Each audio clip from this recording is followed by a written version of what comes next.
Assalamualaikum warahmatullahi wabarakatuh. Alhamdulillahirabbil alamin. Allahumma sholli wa sallim ala sayyidina wa maulana Muhammad. Welcome back to my channel. Masih bersama Indah Hidayah di YouTube channel Indah Hidayah. Terima kasih teman-teman buat yang sudah like, share, komen, dan subscribe. Nah, hari ini Indah pengen bahas sharing-sharing karena dari kemarin banyak banget yang bertanya gitu, yang berseliweran juga di Facebook, di Instagram, dan di media sosial tentang tasawuf itu apa sih sebetulnya. Indah tuh nggak bakalan bahas secara mendalam tentang tasawuf itu apa, kemudian filsafat itu apa dan sebagainya. Itu insya Allah Indah bahas nanti di berbagai tulisan dan di YouTube yang insya Allah pengennya tuh menghadirkan materi gitu. Nah, hari ini Indah pengen sharing aja tentang pengalaman dulu bagaimana sih mengenal tentang tasawuf, kemudian mengenal tentang filsafat dan aliran-aliran yang sudah pernah Indah ikutin mungkin gitu ya.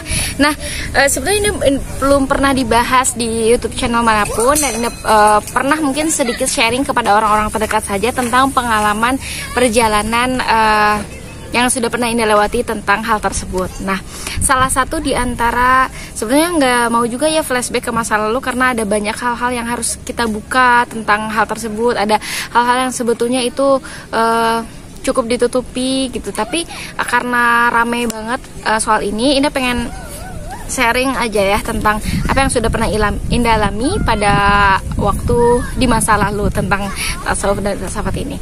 Jadi pada masa dahulu kala, sekitar masa-masa anak-anak SD lah gitu ya. Jadi di rumah itu, di bapak gitu ya, ada beberapa buku-buku tentang pemikiran, tasawuf dan sebagainya. Ini juga kurang tahu beliau dapat buku tersebut dari mana. Tapi yang jelas buku-buku tersebut itu ada di rumah. Nah, kadang karena mungkin kan beda ya pendidikan atau cara mendidik orang tua kepada anak, masing-masing itu berbeda. Menurut Indah tidak bisa kita menyalahkan, oh salah, ini semua salah, kemudian bagaimana cara mendidik orang tua yang begini salah dan benar. Indah tidak bisa mengatakan hal itu benar atau salah. Kenapa? Karena pertama, Indah yang wajib Indah lakukan adalah Indah berdoa kepada Allah Subhanahu wa taala agar orang tua kita selalu ada dalam lindungan Allah dan magfirah Allah Subhanahu wa taala. Nah, pada suatu ketika Indah bacalah buku-buku yang ada di rumah, karena pada saat itu bapak dan mama itu meminta Indah untuk yuk baca buku gitu ya. Karena banyak orang-orang, anak-anak di luar sana tuh senang baca buku, terus jadi pintar dan cerdas gitu ya. Jadi mama dan bapak itu selalu mengajarkan Indah untuk yuk baca buku, cari buku wawasan, tambah wawasan dan sebagainya. Pada saat itu ada beberapa buku yang menurut Indah juga tidak tahu asal muasalnya, siapa penulisnya dan sebagainya. Salah satu buku yang Indah baca adalah tentang revolusi Iran gitu ya. Kemudian tentang salah satu tokoh yang beliau itu memang lahir dari tasawufnya kental sekali, kemudian juga tasawufnya itu filsafatnya juga kuat sekali gitu ya. Dan Indah tidak tahu siapa beliau itu. Nah, yang Indah tahu adalah pokoknya luar biasa banget sosoknya gitu ya. Luar biasa banget sosoknya, kemudian pemikirannya juga, dan dikatakan hebat karena dia sudah membuat gerakan revolusi Islam Iran seperti itu. Nah, kemudian melihat juga, membaca juga beberapa tentang Mula Sadra dan sebagainya. Padahal Indah juga belum tahu tuh siapa beliau dan sebagainya. Karena pada posisi pada saat itu Indah baru kelas sekitar mau menuju kelas 5 SD atau sudah kelas 5 SD, Indah agak lupa. Tapi yang jelas itu masih SD gitu kan. Senang banget baca. Terus kemudian tentang Karbala, tentang hal-hal lain lah. Insya Allah nanti Indah bahas di part selanjutnya ya. Karena Indah yakin sesuatu yang sudah Allah berikan kepada kita, sesuatu yang sudah Allah takdirkan kepada kita, berkaitan dengan pengalaman, berkaitan dengan hal yang terjadi di masa lalu, itu adalah sesuatu nikmat, dan itu harus kita syukuri. Allah berikan kepada kita sesuatu, atau Allah hadirkan kepada kita orang atau sekumpulan orang atau organisasi, tidak lain dan tidak bukan karena Allah memberikan yang terbaik, dan Allah memberikan pelajaran kepada kita. Dan alhamdulillah sampai sekarang Indah bersyukur dipertemukan dengan siapapun, dipertemukan dengan orang yang seperti apapun itu. Insya Allah alhamdulillah Indah bersyukur, karena dari mereka Indah bisa belajar tentang kehidupan. Jadi Allah hadirkan kepada seseorang yang sudah Allah hadirkan kepada kita nih, misalkan baik itu yang menjengkelkan di hati, baik itu yang membahagiakan, baik itu segala sesuatunya itu dari Allah Subhanahu wa taala ya. Maka kita wajib mensyukuri. Nah, sesuatu yang berkaitan dengan tasawuf, akhlak gitu ya. Kemudian pokoknya yang ini baca-baca itu dahulukan akhlak di atas mazhab. Jadi dari banyaknya mazhab-mazhab gitu ya, yang didahulukan tuh adalah akhlak gitu. Ini membaca dari golongan mereka juga nih. Karena Anda belum tahu sebetulnya golongan ini golongan apa. Yang jelas Anda baca buku saja. Nah, dahulukan akhlak di atas mazhab. Terus harus peduli terhadap kaum mustad'afin dan sebagainya. Itu Anda pernah membaca buku-buku tersebut seperti itu. Kemudian masuk lagi Anda mengikuti aliran yang tawasul gitu ya, tawasul kepada Rasulullah, kepada ahlul baitnya menurut mereka, sampai kepada Imam Mahdi al-Muntazor.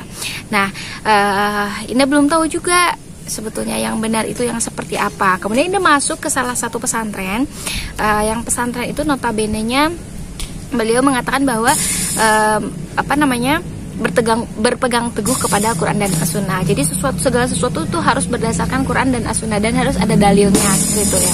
Mungkin karena pemahaman Indah yang kurang, kemudian karena pengetahuan Indah yang kurang, wawasan Indah yang kurang gitu ya dan sebagainya, maka Indah juga belum terlalu mendalami yang seperti apa nih aliran ini, organisasi ini dan sebagainya. Yang jelas Indah dimanapun Indah itu mau untuk mencari ilmu, berguru kepada siapapun dan sebagainya. Kita cari ilmu dan Indah yakin suatu saat atau Allah itu pasti menunjukkan kepada kita sesuatu yang benar gitu ya, sesuatu yang benar. Ini siratal mustaqim, sesuatu yang benar. Jadi kalau misalkan ini salah dan ini tidak baik menurut Allah untuk aku, maka akan Allah jauhkan. Tapi kalau menurut Allah tuh itu bagus, maka akan Allah langgengkan dan abadikan. Aku berpegang teguh seperti itu. Nah, setelah itu Anda nggak tahu tuh, belum belajar lagi tentang tasawuf. Jadi tentang tasawuf itu hanya belajar kayak di mata kuliah, mata pelajaran SKI, sejarah peradaban Islam dan sebagainya gitu ya. Jadi nggak ada pembahasan tentang begini loh thariqat, begini loh tasawuf dan sebagainya, nggak sampai ke sana. Nah, pas masa-masa di kuliah itu luar biasa, banyak sekali sesuatu yang Indah alami masuk perjalanan ruhani ya. Kalau menurut Indah itu namanya perjalanan rohani. Jadi ada hal-hal yang Indah rasakan yang berkaitan dengan ruh gitu ya, maksudnya dengan pemikiran, dengan filsafat yang sampai ada pada pertanyaan bahwa di manakah Allah itu? Di manakah Allah itu? Kemudian kita ibadah itu kepada siapa? Ketika kita sholat itu kita menghadap siapa? Siapanya tersebut itu siapa? Jadi Allah itu, misalkan kita sholat menghadap kepada Allah, kemudian Allahnya itu di mana? Jadi sempat pernah ada masa di mana gitu, Allah itu di mana, yang mana, sholat itu menghadap ke Allah tapi wujudnya tuh yang seperti apa gitu. Pernah di masa-masa seperti itu, dan itu menurutku sesuatu yang bukan yang gimana wajar ya, tapi yang alami terjadi gitu, nggak settingan, tapi karena itu memang terjadi mengalir begitu saja sesuai dengan keilmuan yang kita dapatkan, sesuai dengan pengalaman yang kita alami pada saat itu. Jadi misalkan kita bergaul dengan siapa, maka kita akan mendapatkan sesuatu hal yang tersebut gitu. Nah, dan mungkin Indah yakin Allah itu menghadirkan Indah pada satu komunitas, pada satu organisasi, pada satu aliran dan sebagainya. Tidak lain dan tidak bukan, Allah itu ingin mengajarkan kepada Indah tentang betapa esanya Allah, betapa maha kuasanya Allah, termasuk pada aliran tasawuf. Dan Indah pernah dikenalkan dengan seorang guru gitu, dan Indah juga taunya beliau tuh kakak kelas di kampus gitu ya. Indah dikenalkan, kemudian juga Indah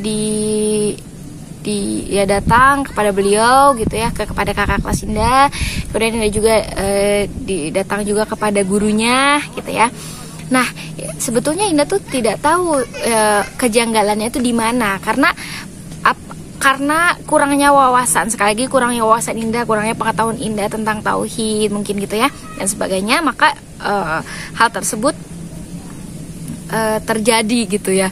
Jadi Indah dikasih sebuah kertas, dan kertas itu ada bacaan-bacaannya gitu ya. Pada saat itu Indah belum paham, maka Indah ikuti. Jadi sampai akhirnya pada satu waktu Indah yakin, karena ini kesalahan Indah. Indah yakin Indah kesalahan Indah mungkin belum sampai kepada thariqat tersebut, belum sampai kepada makrifat tersebut gitu ya. Jadi akhirnya mungkin kayak setengah-setengah lah ininya apa keterbukaannya gitu ya. Nah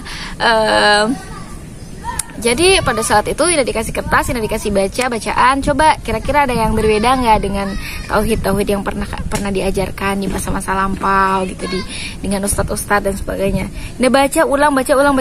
Pertama Ina pusing. Kedua, insya Allah nanti di part selanjutnya Ina bahas ya. Thank you. Assalamualaikum warahmatullahi wabarakatuh.